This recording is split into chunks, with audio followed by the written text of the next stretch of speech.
ಈಗ ಮತ್ತೋರ್ವ ಹಿರಿಯ ವಿದ್ವಾಂಸರು ತಮ್ಮ ಚಿಂತನೆಗಳನ್ನು ನಮ್ಮೊಟ್ಟಿಗೆ ಹಂಚ್ಕೋತಾ ಇದ್ದಾರೆ.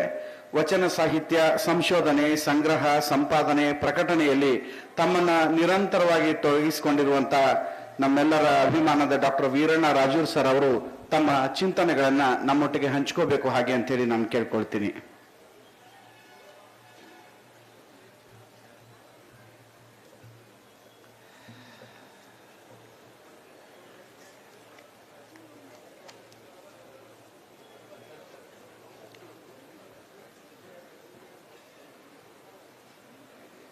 ಓಂ ಶ್ರೀ ಗುರು ಬಸವಲಿಂಗಾಯ ನಮಃ.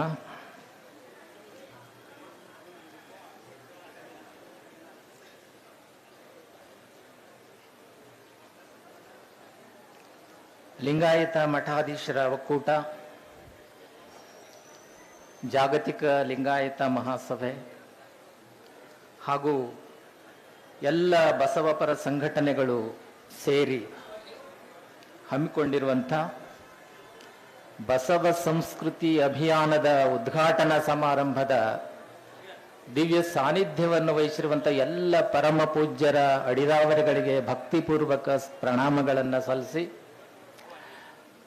ಈ ಐತಿಹಾಸಿಕ ಸಮಾರಂಭದಲ್ಲಿ ಭಾಗವಹಿಸಿದಂಥ ಎಲ್ಲ ಶರಣೆಯರೇ ತಮಗೆಲ್ಲ ಅನಂತ ಶರಣಾರ್ಥಿಗಳು.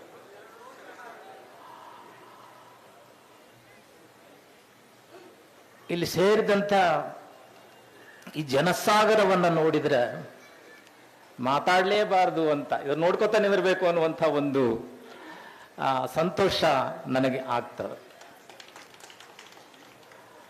ಬಸವಣ್ಣನವರ ಜನ್ಮಭೂಮಿಯಲ್ಲಿ ನಿಂತ್ಕೊಂಡು ಮಾತಾಡೋದಂದ್ರೆ ಬಹಳ ಎಚ್ಚರದಿಂದ ಮಾತಾಡಬೇಕಾಗತ್ತೆ. ಈಗಾಗಲೇ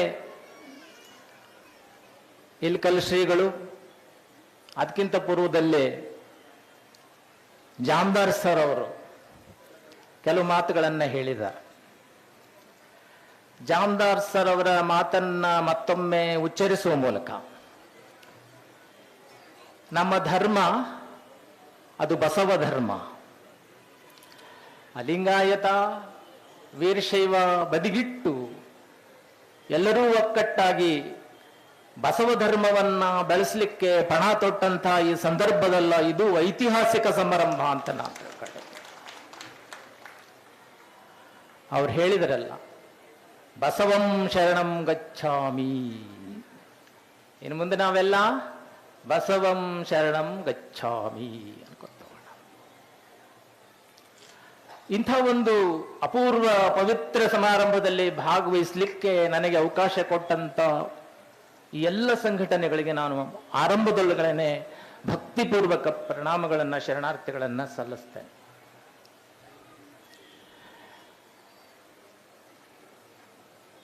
ಅದು ಉದ್ಘಾಟನಾ ಸಮಾರಂಭದ ದಿವಸವೇ ನನಗೆ ಮಾತಾಡಲಿಕ್ಕೆ ಅವಕಾಶ ದೊರೆತದ್ದು ನನ್ನ ಬದುಕಿನ ಬಹುದೊಡ್ಡ ಭಾಗ್ಯ ಅಂತಾನು ತಿಳ್ಕೊಂಡಿದ್ದೇನೆ. ಇವತ್ತು ನಾನು ಒಂದು ವಿಷಯ ಕೊಟ್ಟಿದ್ದೆ ಮಾತಾಡ್ಲಿಕ್ಕೆ, ಮಾತು ವಚನವಾಗಬೇಕು. ಹಾಗಾದ್ರೆ ನಮ್ಮೆಲ್ಲರ ಮಾತು ಏನಾಗಿದಾವ ಅಂತಂದ್ರ ಸೂತಕದಿಂದ ಕೂಡಿದಾವ, ಮೈಲಿಗಾಗಿದಾವ.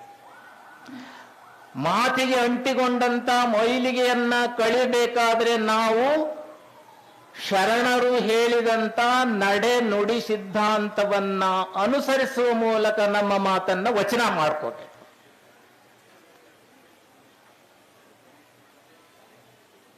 ಬಸವಣ್ಣನವರು ಅಥವಾ ಶರಣರು ಬರುವುದಕ್ಕಿಂತ ಪೂರ್ವದಲ್ಲೇ ಇಂಥ ಅನೇಕ ಮಾತುಗಳು ಆಗಿ ಹೋಗಿದ್ದು. ತೈತ್ತರೀಯ ಉಪನಿಷತ್ತಿನೊಳಗೆ ಒಂದು ಮಾತು ಬರುತ್ತೆ, ನಮಗೆಲ್ಲ ಗೊತ್ತು.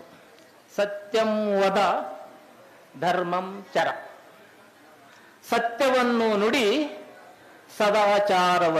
ಸದಾಚಾರದಲ್ಲಿ ನಡೆ. ಆದ್ರೆ ಇದು ಕೇವಲ ಘೋಷವಾಕ್ಯವಾಗಿತ್ತೇ ಹೊರತಾಗಿ ಎಲ್ಲರೂ ಅದನ್ನ ಅನುಸರಿಸ್ತಿರ್ಲಿಲ್ಲ. ಸತ್ಯಂ ವದ ಧರ್ಮಂ ಚರ ಅನ್ನುವಂಥವು ಘೋಷವಾಕ್ಯ ಆಗಿತ್ತು, ಆದ್ರೆ ಎಲ್ಲರೂ ಅದನ್ನ ಆಚರಣೆಯಲ್ಲಿ ತಂದಿರಲಿಲ್ಲ. ಅದರ ಶರಣರು ನುಡಿದಂತೆ ನಡೆದರು, ನಡೆ ನುಡಿ ಸಾಮರಸ್ಯ ಸಾಧಿಸುವ ಮೂಲಕ ತಮ್ಮ ಮಾತನ್ನ ವಚನವಾಗಿಸಿದರು. ಚನ್ನಬಸವಣ್ಣವರು ಶರಣರು ಬರುವುದಕ್ಕಿಂತ ಪೂರ್ವದ ಕಾಲದ ಮಾತಿನ ರೀತಿಯನ್ನ ಒಂದು ವಚನದಲ್ಲಿ ಹೇಳ್ತಾರೆ. ಅಂದ್ರೆ ಈ ಜಗತ್ತೊಳಗೆಲ್ಲ ಹುಸಿನ ತುಂಬಿಕೊಂಡಿತ್ತು, ಹುಸಿ ತುಂಬಿಕೊಂಡಿತ್ತು. ಹುಸಿ ಅಂಕುರಿಸಿತ್ತು ಹೊಲೆಯನಲ್ಲಿ, ಹುಸಿ ಎಳೆಯಾಯಿತ್ತು ಮಾದಿಗನಲ್ಲಿ, ಹುಸಿ ನಾಲ್ಕೆಲೆಯಾಯಿತ್ತು ಸಮ್ಮಗಾರನಲ್ಲಿ, ಹುಸಿ ಆರೆಲೆಯಾಯಿತ್ತು ಅಗಸನಲ್ಲಿ, ಹುಸಿ ಎಂಟೆಲೆಯಾಗಿತ್ತು ವ್ಯವಹಾರಿಯಲ್ಲಿ, ಹುಸಿ ಸಸಿಯಾಗಿತ್ತು ಹಾದರಿಗನಲ್ಲಿ, ಹುಸಿ ಮರನಾಗಿತ್ತು ಜೂಜುಗಾರನಲ್ಲಿ, ಹುಸಿ ಹೂವಾಗಿತ್ತು ಹಂಬಲದ ಡಂಬನಲ್ಲಿ, ಹುಸಿ ಕಾಯಾಯಿತ್ತು ಅಕ್ಕಸಾಲಿಗನಲ್ಲಿ, ಹುಸಿ ಹಣ್ಣಾಯಿತ್ತು ಸೂಳೆಯಲ್ಲಿ, ಹುಸಿ ಹಣ್ಣಾಗಿ ತೊಟ್ಟು ಬಿಟ್ಟಿತ್ತು ಅರಸನಲ್ಲಿ. ಅಂತ್ಯಜನಿಂದ ಅರಸನವರೆಗೆ ಈ ಹುಸಿ ಹ್ಯಾಂಗ ಬೆಳೆದು ಹೊಂಟಿತ್ತು, ಅದರ ಪ್ರಮಾಣ ಹಂಗೆ ಹೆಚ್ಕೋತಾ ಹೋಗಿತ್ತು ಅನ್ನೋದನ್ನ ಆ ವಚನದಲ್ಲೇ ಹೇಳ್ತಾನೆ. ಈ ಹುಸಿಯ ಸೂತಕವನ್ನ ಬಸವಣ್ಣವರು ಹ್ಯಾಂಗ್ ಕಳೆದ್ರು ಅಂದ್ರೆ, ನಿಮ್ ಕಳಬೇಡ ಕೊಲ್ಲಬೇಡ ಅನ್ನುವಂತ ಮಾತು ಗೊತ್ತು, ಹುಸಿಯ ನುಡಿಯಲು ಬೇಡ ಅನ್ನೋದೊಂದು. ಅದ್ರ ಜೊತೆಗೆ ಈ ಮಾತಿಗೆ ಅಂಟಿಕೊಂಡಂತ ಸೂತಕ ಯಾವುದು ಅಂದ್ರೆ, ತನ್ನ ಬಣ್ಣಿಸಬೇಡ ಇದೀರ ಹಳಿಯಲು ಬೇಡ. ತನ್ನನ್ನ ತಾನು ವರ್ಣಿಸಿಕೊಳ್ಳುವುದು, ಬಣ್ಣಿಸಿಕೊಳ್ಳುವುದು ಇದು ಒಂದು ರೀತಿಯ ಸೂತಕ. ಇತರರನ್ನು ನಿಂದಿಸುವುದೇನಲ್ಲ, ಇದು ಒಂದು ರೀತಿ ಸೂತಕ. ಅಂದ್ರೆ ಸ್ತುತಿ ನಿಂದೆಗಳನ್ನುವಂತ ಸೂತಕ ಈ ಮಾತಿಗೆ ಅಂಟುಕೊಂಡಿತ್ತು. ಅದನ್ನ ಶರಣರು ತೆಗೆದು ಹಾಕಿದ್ರು ಅನ್ನುವಂಥದ್ದು ನಮಗೆಲ್ಲ ಗೊತ್ತಿದ್ದಂತ ಸಂಗತಿ. ಬಸವಣ್ಣನವರು ಮಾತಿನ ಮೂರು ರೀತಿಯನ್ನು ಹೇಳ್ತಾರೆ. ಮಾತುಗಳಿಗೆ ಮೂರು ರೀತಿ ಅದಾವ. ಒಂದು ವ್ಯಾವಹಾರಿಕ ಮಾತು ಅದ, ಇನ್ನೊಂದು ಅಲಂಕಾರಿಕ ಮಾತು ಅದ, ಇನ್ನೊಂದು ಆನುಭಾವಿಕ ಮಾತು. ವ್ಯಾವಹಾರಿಕ ಮಾತು ಸಾಮಾನ್ಯರಾಡ್ತಕ್ಕಂಥದ್ದು, ಅಲಂಕಾರಿಕ ಮಾತು ಕವಿಗಳಾಡ್ತಕ್ಕಂಥದ್ದು, ಆನುಭಾವಿಕ ಮಾತು ಶರಣರಾಡ್ತಕ್ಕಂಥದ್ದು. ವ್ಯಾವಹಾರಿಕ ಮಾತು, ಅಲಂಕಾರಿಕ ಮಾತು ಮತ್ತು ಆನುಭಾವಿಕ ಮಾತು ನಿಮ್ಗೆಲ್ಲ ವಚನ ಗೊತ್ತಿದ್ದು.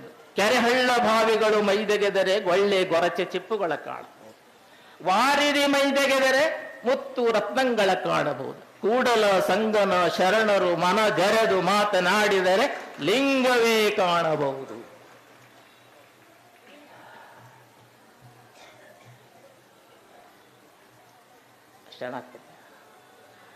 ಶರಣರು ಮನದೆರೆದು ಅಂದ್ರೆ ಹೃದಯದಿಂದ ಮಾತಾಡುವಂತ ಮಾತು ಅದು ಲಿಂಗ ನುಡಿಯಾಗಿರ್ತದ ಅನ್ನುವಂಥದ್ದು.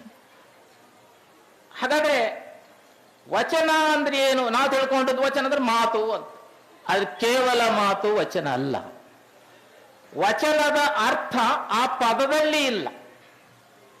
ನಿಘಂಟಿನಲ್ಲಿ ಹುಡುಕಾಕ್ ಹೋದ್ರೆ ವಚನ ಅಂದ್ರೆ ಏನು ಅಂತ ನಿಮಗೆ ಮಾತು ಅಂತ ಸಿಗುತ್ತೆ. ಆದ್ರೆ ಶರಣೂರು ಬರೆಸಿದಂತ ವಚನದ ಅರ್ಥ ಎಲ್ಲಿ ಸಿಗುತ್ತಂದ್ರೆ ಅದನ್ನು ಆಡುವವನಲ್ಲಿ ಸಿಗುತ್ತೆ.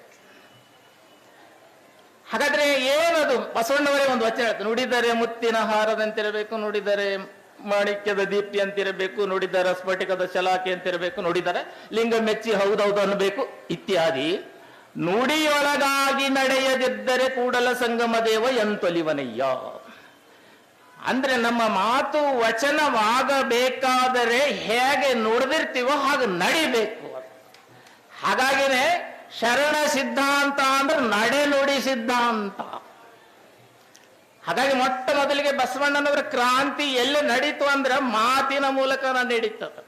ಇವತ್ತಿನ ವಚನ ಅನ್ನುವುದು ಕೇವಲ ಅದು ಒಂದು ಸಾಹಿತ್ಯ ಪ್ರಕಾರ ಅಲ್ಲ, ನಡೆ ನುಡಿ ಸಿದ್ಧಾಂತವನ್ನ ಬೋಧಿಸ್ತಕ್ಕಂಥ ಒಂದು ಅಪರೂಪವಾದಂತ ಮಾಧ್ಯಮ ಅದು. ಇನ್ನೊಂದು ವಚನದಲ್ಲಿ ಹೇಳ್ತಾರೆ, ಆಯ್ತು ನಡೆ ನುಡಿ ಒಂದಾದ್ರೆ ಸಾಕು ಅಂತ ನೀವು ಹೇಳ್ತೀರಿ, ನಾ ನಡೆದಂಗ ನುಡಿತೀನಿ ನುಡಿದಂಗ ನಡಿತೀನಿ ಅನ್ನುವಂತ ಕೆಲವರು ಇರ್ತಾರ. ನಾ ಕುಡಿ ಅಂತೀರಿ, ನಾ ಕುಡಿತೀನಿ ಅಂತೀನಿ ಕುಡಿದು ಬರ್ತೀನಿ, ಹೊಡಿತೀನಿ ಅಂತೀನಿ ಹೊಡೆದು ಬರ್ತೀನಿ, ಹಂಗ ನಡೆ ನುಡಿ ಸಿದ್ಧಾಂತ ಆತು, ನಾನು ಶರಣ ಅಥವಾ ನನ್ನ ಮಾತು ವಚನ ಆಗುತ್ತೇನೋ ಅಂತ ಕೇಳಿದ್ರೆ ಬಸವಣ್ಣವರು ಇನ್ನೊಂದು ವಚನದಲ್ಲಿ ಹೇಳ್ತಾರೆ, ಅಲ್ಲ ಭಕ್ತಿ ಸುಭಾಷೆಯ ನುಡಿಯ ನುಡಿವೆ. ಆ ಮಾತು ಹೇಗಿರ್ಬೇಕಂದ್ರೆ ಸತ್ಯ ಶುದ್ಧವಾಗಿರ್ಬೇಕು, ಆ ಸತ್ಯ ಶುದ್ಧ ನುಡಿ ಏನದಲ್ಲ ಅದು ಸತ್ಯ ಶುದ್ಧ ನಡೆಯಲ್ಲಿ ಬಂದಿರಬೇಕು. ಅಂದ್ರೆ ಆಚಾರ ವಿಚಾರ ಎರಡರಲ್ಲಿಯೂ ಸತ್ಯ ಶುದ್ಧತೆಯ ಒಂದು ಸಮಾಗಮ ಆದಾಗ ಮಾತ್ರ ಅದು ವಚನ ಆಗತ್ತೆ ಅನ್ನುವಂಥ.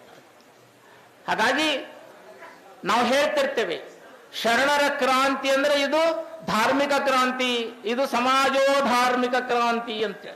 ಕೇವಲ ಸಮಾಜೋಧಾರ್ಮಿಕ ಕ್ರಾಂತಿ ಅಲ್ಲ, ಇಡೀ ಬದುಕಿಗೆ ಸಂಬಂಧಿಸಿದಂತ ಎಲ್ಲ ಸಂಗತಿಗಳನ್ನು ಒಳಗೊಂಡಂತ ಸಮಗ್ರ ಸಾಂಸ್ಕೃತಿಕ ಕ್ರಾಂತಿ ಅದು, ಸಮಗ್ರ ಸಾಂಸ್ಕೃತಿಕ ಕ್ರಾಂತಿ.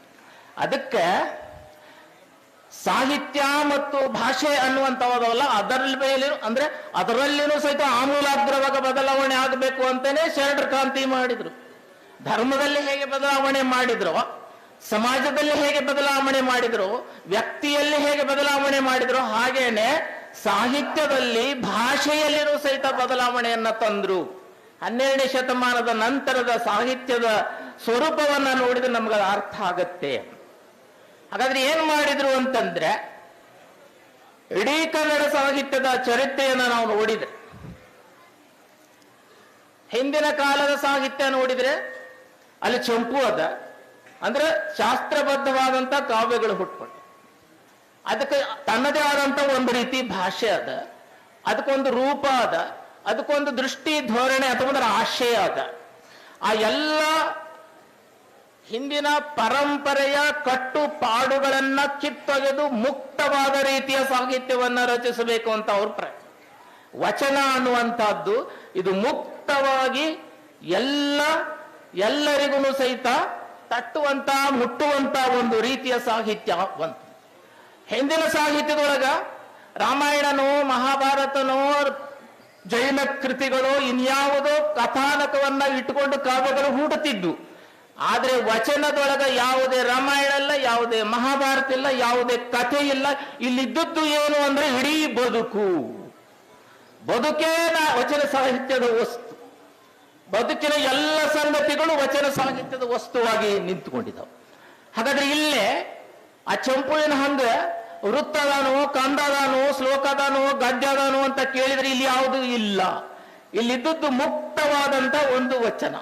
ಇಲ್ಲಿ ಯಾವುದೇ ಛಂದಸ್ಸಿಲ್ಲ, ಯಾವುದೇ ಅಲಂಕಾರ ಇಲ್ಲ, ಯಾವುದೇ ವ್ಯಾಕರಣ ಇಲ್ಲ, ಯಾವುದೇ ಕಾವ್ಯ ವರ್ಣನೆ ಇಲ್ಲ, ಯಾವುದೇ ಕವಿ ಸಮಯನೂ ಇಲ್ಲ. ಇದೆಲ್ಲ ಮುಕ್ತವಾದ ಬದುಕನ್ನ, ಮುಕ್ತವಾದ ಸಮಾಜವನ್ನ, ಮುಕ್ತವಾದ ವ್ಯಕ್ತಿತ್ವವನ್ನ ಕೊಡ್ಲಿಕ್ಕೆ ಹೇಗೆ ಶರಣರು ಪ್ರಯತ್ನ ಮಾಡಿದ್ರು, ಹಾಗೇನೆ ಸಾಹಿತ್ಯ ಕ್ಷೇತ್ರದಲ್ಲೂ ಮುಕ್ತವಾದಂತ ಒಂದು ವಾತಾವರಣ ಸೃಷ್ಟಿ ಮಾಡ್ಬೇಕಂತ ತಿಳ್ಕೊಂಡು ವಚನ ಅನ್ನುವಂತ ರೂಪನ ನಮಗ ಕೊಟ್ಟು ಹೋದ್ರು.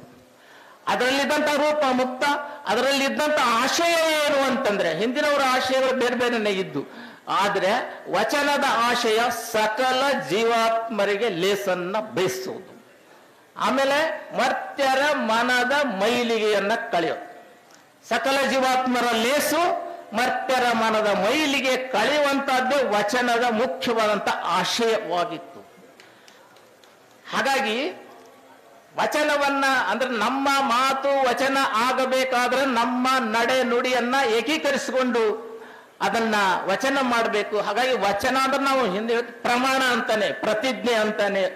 ಆ ವಚನದ ಒಂದು ರೂಪದ ಹಿನ್ನೆಲೆ ಒಳಗ ಇಡೀ ಸಾಹಿತ್ಯ ಮತ್ತು ಭಾಷೆಯ ಸೂತಕವನ್ನ ಮತ್ತು ಭಾಷೆ ಬಂಧನವನ್ನ ಕಳೀಲಿಕ್ಕೆ ಶರಣರು ಪ್ರಯತ್ನ ಮಾಡಿದ್ರು. ಅಂತ ವಚನ ಸಾಹಿತ್ಯದ ಮೂಲಕವಾಗಿ ಇವತ್ತು ನಾವು ಶರಣರ ತತ್ವಗಳನ್ನ ಅರ್ಥ ಮಾಡ್ಕೊಳ್ಳೋದು ಮತ್ತು ನಮ್ಮ ಎಲ್ಲ ಬದುಕಿನ ಸಮಸ್ಯೆಗಳಿಗೆ ಪರಿಹಾರವನ್ನ ಕಂಡುಕೊಳ್ತಕ್ಕಂಥ ಒಂದು ಅವಕಾಶವನ್ನ ಶರಣರು ಮಾಡಿಕೊಟ್ಟು ಹೋಗಿದ್ದಾರೆ. ಅಂತ ವಚನದ ಅಧ್ಯಯನ ನಿರಂತರ ನಡಿಬೇಕಾದದ್ದು ಅಗತ್ಯ ಅದ. ಈ ಅಭಿಯಾನ ಶರಣ ಬಸವ ಸಂಸ್ಕೃತಿ ಅಭಿಯಾನ 1 ತಿಂಗಳ ಪರ್ಯಂತ ನಡೀತಿರುವುದು. ಇಡೀ ಕರ್ನಾಟಕದ ವ್ಯಾಪ್ತಿಯಲ್ಲಿ ಬಸವಣ್ಣನನ್ನ ಮನೆಗೆ ಮುಟ್ಟಿಸುವಂತ ಒಂದು ಈ ಪ್ರಯತ್ನ, ಈ ಎಲ್ಲಾ ಒಕ್ಕೂಟಗಳ ಈ ಕಾರ್ಯ, ಇದು ಎಲ್ಲರೂ ಪ್ರಶಂಸಿಸತಕ್ಕಂತ ಒಂದು ಕಾರ್ಯ. ಇದರೊಳಗ ಎಲ್ಲ ಬಸವಾಭಿಮಾನಿಗಳು, ಬಸವ ತತ್ವ ನಿಷ್ಠರು ಸ್ವಪ್ರೇರಣೆಯಿಂದ ಭಾಗವಹಿಸುವಂತ ಒಂದು ಕೆಲಸ. ಇದು ನಿರಂತರವಾಗಿ ಹೀಗೆ ನಡೆದಾಗ ಲಿಂಗಾಯತ ಸಮಾಜ ಅಥವಾ ಬಸವ ಸಮಾಜ ಎಷ್ಟು ದೊಡ್ಡದು ಅನ್ನೋದು ತಾನೇ ಗೊತ್ತಾಗುತ್ತೆ ಅನ್ನುವಂಥ ಮಾತನ್ನ ಹೇಳ್ತಾ, ಕಲಬುರಗಿಯವರು ಡಾಕ್ಟರ್ ಎಂ ಕಲಬುರಗಿಯವರು ಈ ಲಿಂಗಾಯತ ಧರ್ಮ ಸಮಾಜ ಸಂಸ್ಕೃತಿ ಬಗೆಗೇನೆ ಸತ್ಯ ಹೇಳಿ ಹೇಳಿ ತಮ್ಮ ಪ್ರಾಣಾರ್ಪಣವನ್ನು ಮಾಡಿಕೊಟ್ಟಂಥವ್ರು. ನಿನ್ನೆ 30ನೇ ತಾರೀಕಿಗೆ ಅವರ 10ನೇ ವರ್ಷದ ಪುಣ್ಯ ಸ್ಮರಣೆಯನ್ನ ಮಾಡಿದ್ವಿ. ಅವರು ಕೊನೆಯ ಒಂದು ಭಾಷಣದೊಳಗ ಹುಬ್ಬಳ್ಳಿಯೊಳಗೆ ಒಂದು ಕೊನೆ ಕಾರ್ಯಕ್ರಮ ನಡೆದಿತ್ತು. ಅಲ್ಲೇ ಒಂದು ಮಾತು ಹೇಳಿ ಹೋದ್ರು. ಶರಣ ಸಮಾಜದ ಪುನರುಜ್ಜೀವನದ ಪಂಚಸೂತ್ರಗಳು ಅಂತ ಹೇಳಿದ್ರು. ಒಂದು 5 ಸೂತ್ರ ಹೇಳೋಗಿದ್ದಾರೆ. ಆ 5 ಸೂತ್ರಗಳನ್ನ ಅಳವಡಿಸಿಕೊಂಡು ಬಿಟ್ಟ ಲಿಂಗಾಯತ ಸಮಾಜ ಸಹಜವಾಗಿಯೇ ಅದು ಅಭಿವೃದ್ಧಿ ಹೊಂದುತ್ತೆ ಅಥವಾ ಪುನರುಜ್ಜೀವನಗೊಳ್ಳುತ್ತೆ ಅಂತ. ಸುಮ್ಮನೆ ಅದನ್ನು ವಿವರಣೆ ಮಾಡದೆ ಒಂದೊಂದು ಮಾತು ಹೇಳಿಬಿಡ್ತೀನಿ ನಾನು. ಮೊದಲನೇದೇನಾಗಬೇಕು ಲಿಂಗಾಯತ ಸಮಾಜ ಅಂದ್ರೆ ಶುದ್ಧೀಕರಣ ಆಗಬೇಕು. ಮಿಶ್ರ ಆಗ್ಯದ, ಮಿಶ್ರ ಆಚರಣೆ, ಮಿಶ್ರ ತತ್ವ, ಮಿಶ್ರ ನಡವಳಿ, ಇದನ್ನೆಲ್ಲ ತೆಗೆದು ನಿಜವಾದಂತ ಶುದ್ಧ ಲಿಂಗಾಯತ ತತ್ವಗಳು ಆಚರಣೆಗಳು ಅವಲ್ಲ, ಅವು ಎಲ್ಲ ಲಿಂಗಾಯತರೊಳಗ ಬೇರೂರಬೇಕು, ಅಳವಡಬೇಕು, ಅವು ಅವರ ಆತ್ಮಸಾತ್ ಆಗಬೇಕು. ಅಂದ್ರೆ ಶುದ್ಧೀಕರಣ. ತತ್ವದ ಶುದ್ಧೀಕರಣದ ಜೊತೆಗೆ ಅವರು ಇನ್ನೊಂದು ಹೇಳಿದ್ದು ವಚನಗಳ ಶುದ್ಧೀಕರಣನೂ ಆಗಬೇಕು. ಯಾಕಂದ್ರೆ ವಚನಗಳೊಳಗ ಕಾಲಾಂತರದಲ್ಲಿ ಏನೇನೋ ಸೇರಿಸಿ ಪ್ರಕ್ಷಿಪ್ತಗಳನ್ನ ಮಾಡಿ ಸಂಸ್ಕೃತ ಶ್ಲೋಕ ಸೇರಿಸಿ ಏನೇನೋ ಮಾಡಿವನ್ನೆಲ್ಲ ಕುಲಗೆಡಿಸಿ ಬಿಟ್ಟಂತ ಒಂದು ಕಾರ್ಯ ಆಗ್ಯದ. ಅವನ್ನು ಸಹಿತ ಶುದ್ಧೀಕರಣ ಮಾಡಬೇಕು ಅಂದಾಗ ಅದು ತತ್ವ ಮತ್ತು ತತ್ವವನ್ನು ಅಳವಡಿಸಿಕೊಂಡಂತ ವಚನಗಳು ಶುದ್ಧ ಆದಾಗ ನಿಜವಾದ ಶುದ್ಧ ಶಾಸ್ತ್ರ ಮತ್ತು ಆಚರಣೆಗಳನ್ನ ನಮ್ಮಲ್ಲಿ ಅಳವಡಿಸಿಕೊಳ್ಳಕ್ಕೆ ಸಾಧ್ಯ ಆಗುತ್ತಂತ. 2ನೇ ಮಾತು ಹೇಳಿದ್ರು ಅವರು, ಏಕೀಕರಣ ಆಗಬೇಕು. ನಮ್ಮ ಬಸವಣ್ಣನವರು ಏನ್ ಮಾಡಿದ್ರು, ಎಲ್ಲ ಜಾತಿ ಜನಾಂಗಗಳನ್ನ ಒಗ್ಗೂಡಿಸಿ ಒಂದು ಬಸವ ಧರ್ಮ ಅಥವಾ ಒಂದು ಶರಣ ಧರ್ಮ ಅನ್ನುವಂಥದ್ದನ್ನ ಕಟ್ಟಿದ್ರು. ಇವತ್ತು ಅದು ಒಡೆದು ಬೇರೆ ಬೇರೆ ಆಗಿ ಬೇರೆ ಬೇರೆ ಪಂಗಡಗಳಾಗಿ ತಮ್ಮ ಜಾತಿ ಬೇರೆ, ನಮ್ಮ ಜಾತಿ ಬೇರೆ, ನಮ್ಮ ಮೀಸಲಾತಿ ತಗೊಳ್ಳೋ, ನಿಮ್ಮ ಮೀಸಲಾತಿ, ಈ ಹೊಡೆದಾಡುವಂತಹ ಒಂದು ಕೆಲಸ ಏನಿರೋಲ್ಲ. ಇದನ್ನ ಮತ್ತ ನಾವು ದೂರ ಮಾಡಿ ಲಿಂಗಾಯತ ಅಂದ್ರೆ ಶರಣ ಧರ್ಮ ಒಂದು ಎಲ್ಲರೂ ಅನ್ನುವ ಹಾಗೆ ಎಲ್ಲ ಒಳಪಂಗಡಗಳನ್ನ ಸೇರಿಸುವ ಮೂಲಕ ಇದರ ಶಕ್ತಿಯನ್ನ ಹೆಚ್ಚಿಸಬೇಕು. ಅದಕ್ಕೆ ಅವರು ಏಕೀಕರಣ ಆಗಬೇಕು ಅಂದ್ರೆ ಎಲ್ಲ ಪಂಗಡಗಳ ಏಕೀಕರಣ ಆಗಬೇಕು ಅಂತ 2ನೇ ಮಾತು ಹೇಳಿದೆ. 3ನೇ ಮಾತು ಅವರು ಹೇಳಿದ್ದು ಅಂತಂದ್ರೆ ನವೀಕರಣ ಆಗಬೇಕು. ಕಾಲಕ್ಕೆ ತಕ್ಕ ಹಾಗೆ ನಮ್ಮ ತತ್ವಗಳನ್ನ ಅದಕ್ಕೆ ಚ್ಯುತಿ ಬರಲಾರದ ರೀತಿಯಲ್ಲಿ ಇವತ್ತಿನ ದಿನಮಾನಕ್ಕೆ ಹೊಂದಿಸುವಂತ ಕೆಲಸ ಮಾಡಬೇಕು. ಅದು ನವೀಕರಣ. ಇನ್ನೊಂದು ಹೇಳಿದ್ರು ಜಾಗತೀಕರಣ. ಕೇವಲ ಬಸವಣ್ಣ ಕರ್ನಾಟಕದಾಗ ಅಥವಾ ಬಾಗೇವಾಡಿಯಾಗ ಅಥವಾ ಕಲ್ಯಾಣದಾಗ ಉಳಿಬಾರದು, ಭಾರತ ವ್ಯಾಪ್ತಿ ಅಷ್ಟೇ ಅಲ್ಲ, ಇಡೀ ಜಗತ್ತಿಗೆ. ನಾವು ಇವತ್ತು ಜಗಜ್ಯೋತಿ ಅಂತ ಬಸವಣ್ಣನ ಕರಿತೀವಲ್ಲ, ಆ ಜಗತ್ತಿಗೆ ಮುಟ್ಟಿಸುವಂತ ನಮ್ಮ ತತ್ವಗಳನ್ನು ಜಗತ್ತಿಗೆ ಮುಟ್ಟಿಸಬೇಕಾದ್ರೆ ನಾವು ನಮ್ಮ ಧರ್ಮವನ್ನ ಜಾಗತೀಕರಣ ಮಾಡಬೇಕು ಅಂತ ಹೇಳಿದರು. ಕೊನೆ ಮಾತು, ಇವೆಲ್ಲ ಆದಾಗ ಮಾತ್ರ ಸಬಲೀಕರಣ ಆಗತ್ತೆ. ಲಿಂಗಾಯತ ಧರ್ಮದ ಸಬಲೀಕರಣ ಈ ಪಂಚಸೂತ್ರಗಳೆಲ್ಲ ಅಡಗಿದೆ ಅಂತ ಕಲಬುರ್ಗಿ ಸರ್ ಹೇಳಿದ್ರು. ಅವನ್ನ ನಾವು ಸರಿಯಾಗಿ ಪಾಲಿಸುವ ಮೂಲಕ ಈ ಲಿಂಗಾಯತ ಧರ್ಮವನ್ನು ಕಟ್ಟೋಣ, ಬೆಳೆಸೋಣ, ಬೆಳಗಿಸೋಣ ಅನ್ನುವಂತಹ ಮಾತನ್ನ ಹೇಳ್ತಾ ಬಹುರೂಪಿ ಚೌಡಯ್ಯನ ಒಂದು ಮಾತು ಮುಗಿಸ್ಬಿಡ್ತೇನೆ ನಾನು. ಬಹುರೂಪಿ ಚೌಡಯ್ಯ ಹೇಳಿದ್ದೇನು? ಬಸವಣ್ಣನಿಂದ ಬದುಕಿತ್ತಿ ಲೋಕ. ಈ ಲೋಕ ಏನಾದ್ರೂ ಸುಸಂಬದ್ಧವಾಗಿ ಅಂದ್ರೆ ಸಾತ್ವಿಕ ಬದುಕು, ಸ್ವಸ್ಥ ಸಮಾಜ, ಸುದೃಢ ರಾಷ್ಟ್ರ ಅನ್ನುವಂತ ಹಿನ್ನೆಲೆ ಒಳಗ ಈ ಜಗತ್ತೇನಾದ್ರೂ ಬದುಕಬೇಕಾದ್ರೆ ಬಸವ ತತ್ವಗಳಿಂದ ಮಾತ್ರ ಬದುಕುತ್ತಾ ಹೊರತಾಗಿ ಯಾವ ತತ್ವಗಳು ಇಲ್ಲ ಅನ್ನುವಂಥ ಮಾತನ್ನ ಹೇಳ್ತಾ ಇಂಥ ಒಂದು ಪವಿತ್ರ ಸಮಾರಂಭದಲ್ಲಿ ಭಾಗವಹಿಸಲಿಕ್ಕೆ ಅವಕಾಶ ಮಾಡಿಕೊಟ್ಟಂತ ಎಲ್ಲ ಪೂಜ್ಯರಿಗೆ ಮತ್ತು ತಮಗೆಲ್ಲರಿಗೂ ಅನಂತ ಶರಣಾರ್ಥಿಗಳನ್ನು ಸಲ್ಲಿಸಿ ನನ್ನ ಮಾತನಾಡ